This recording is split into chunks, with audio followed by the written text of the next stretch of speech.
Manufacturing industries in Queensland can be so diverse. They can go from meat to mechanical to metal and cover absolutely everything in between. And there's a lot of moving plant or moving equipment, anything from using knives to saws to angle grinders.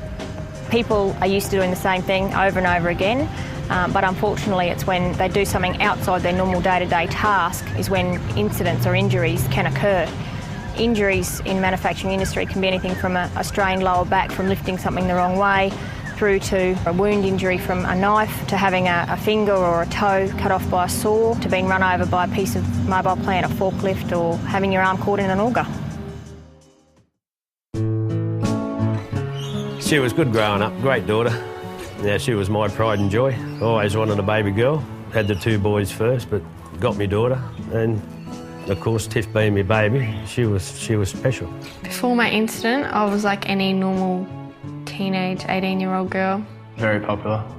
Yeah, she was school captain, and so she could have been anything.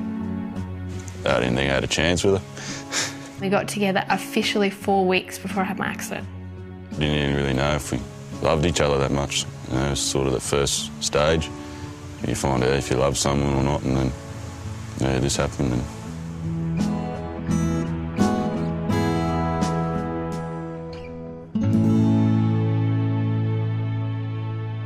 where I worked, I basically peeled potatoes and then at the end of the day would clean machines. Nobody had a particular spot on where they cleaned, so it was just wherever you got was where you got. And this day nobody was cleaning the auger, so I thought, oh, my turn I guess, I'll go do it. And I was cleaning inside there and it was turned on while my arms were inside.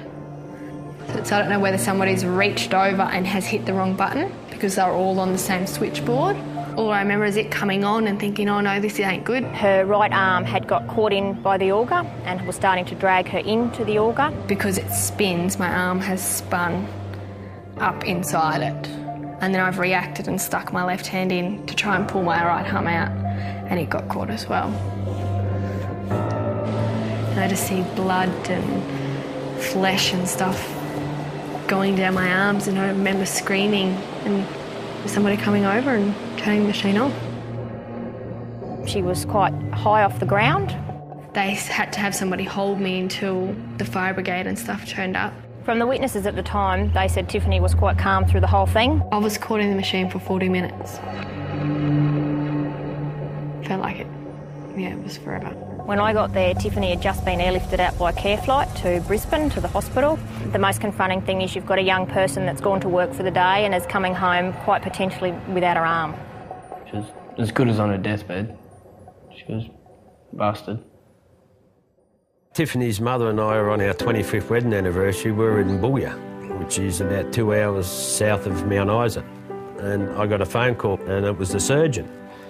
He said, because she'll be unconscious when they bring her in, you're the next in line, can I give them permission to cut her arm off? And I said, mate, I don't care what you do, you just keep her alive. We'll be there in the morning. Gut-wrenching. Absolutely gut-wrenching. Just to see your little sister, only 18, tubes all down her throat, everything just to keep her alive. And anytime you hear your daughter or a family member's had an accident, you know, of course you think the worst. And then when you get a phone call to say you've got to give them permission to cut your daughter's arm off at 18-year-old, it's not the best feeling.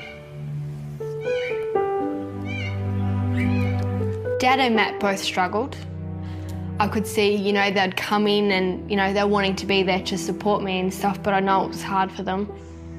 that first day we seen her, nearly passed out there and then. Felt like I was going to throw up and got real lightheaded and had to sit down and just chill out for a bit. And then she woke up and the first question she asked me was, if you're going to go now. I said to him, if you're not going to be able to handle me either having one arm or all the scars and stuff, I said, leave now. I said, don't hang around. Don't leave at the end when it gets too hard. I said, it's going to be hard. I said, leave now if you want to go. And he said it broke his heart. I said, I'm not going anywhere. So I guess I wanted to know he was in it for the long haul. I just knew it was that girl. I didn't care if she got her arms amputated or it was worse off or if it didn't happen. She was mine and I wasn't letting her go. So.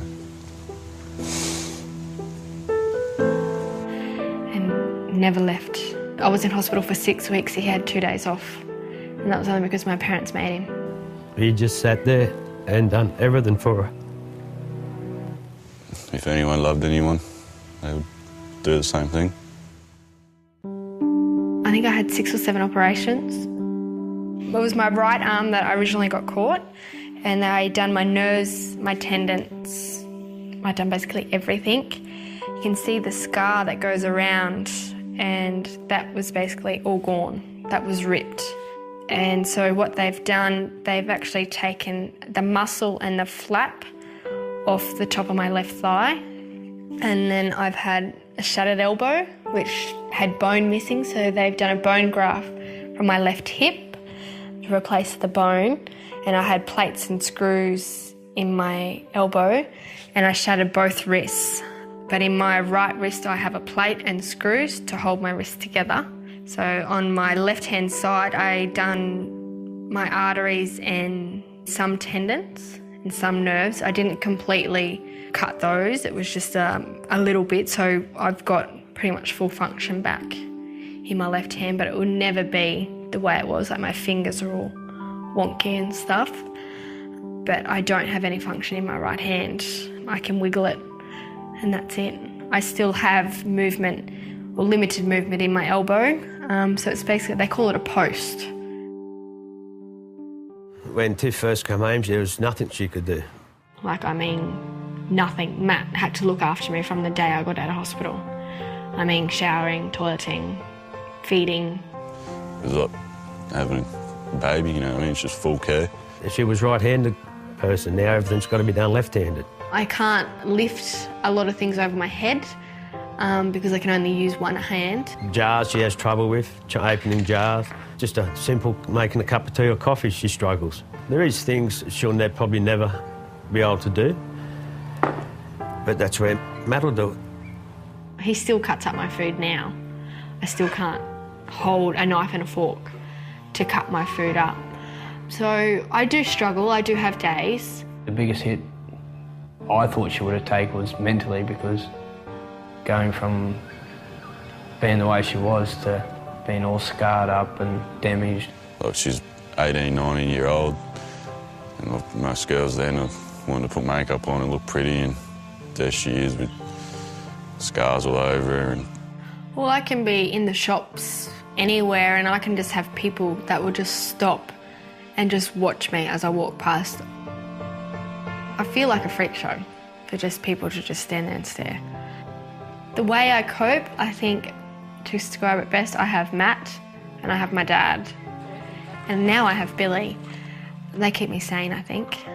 If I was a single 18-year-old girl when I had my accident, I'd be completely different. But knowing that my scars and the way my arms are and all the scars and stuff on my legs don't bother Matt, I think that makes it easy. I feel for Matt. There's a lot of stuff he hasn't spoken to anybody about. not even my mates or anyone. That I just sort of kept to myself, but around everyone I was fine, but inside I was just every day. I used to have nightmares and wake up and grab her and say, you're right, and sort of just hold her and that. And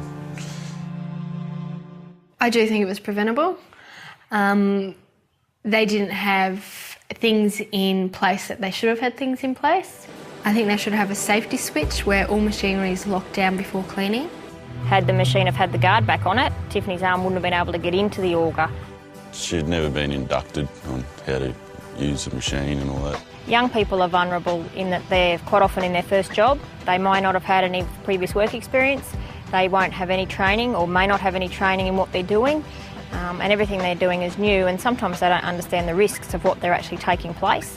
Older workers can be just as vulnerable. Older workers can sometimes become complacent with what they're doing. They've done it 1,000 times before and they just keep doing the same thing over and over again, regardless that they may be conducting risky behaviour. I just want people to know it can happen to anybody. It doesn't only happen to middle-aged men. Key message would be, have a look at what you do, have a look at what you do safely, and look at it from your child's perspective. Would you be happy for your son or daughter to do what you're doing? Would you be happy for your son and daughter to do what you're asking your workers to do. And if the answer is no or you're not sure, you might need to have another look about it and have a bit of a rethink. Have a look at what you're about to do. You can always take a bit of extra time and come home a bit late, not rush the job. Daddy! Daddy! You've got family and kids and they're more important. So. Why I wanted a daughter so bad, because my ambition in life was to walk my daughter down the aisle. And 3 months ago, I got to do it. The most proudest day of my life. Not everyone's as lucky as Tiff, you know. It's only because she's such a fighter and a battler that she survived. She's grown up a hell of a lot, too quick for her age, I think. You know, she was a teenager. Just out of school and just starting to get the feel for life. She never got to make her own choices. So it was just the path that she was pushed into. She's done so well to get here. We've got a whole life ahead of us now. Take every day as it comes. We'll be right, we've got each other, so nothing else we need. I'm quite content with how things are at the moment. All that I want in the future is for Matt and I and the kids to be happy and have a family and friends around us. I always think like what life would be like, but then I'm happy with my life. Like most people think, oh, it's going to be too hard, but what we've got, most people don't have. They don't know they've got it. Like the love we've got for each other is just unreal. You know, I know he's in for the long haul and I'd be lost without him, I think. Bye-bye. Ironing board. Mummy doesn't know how to use one of them, does she? Hey?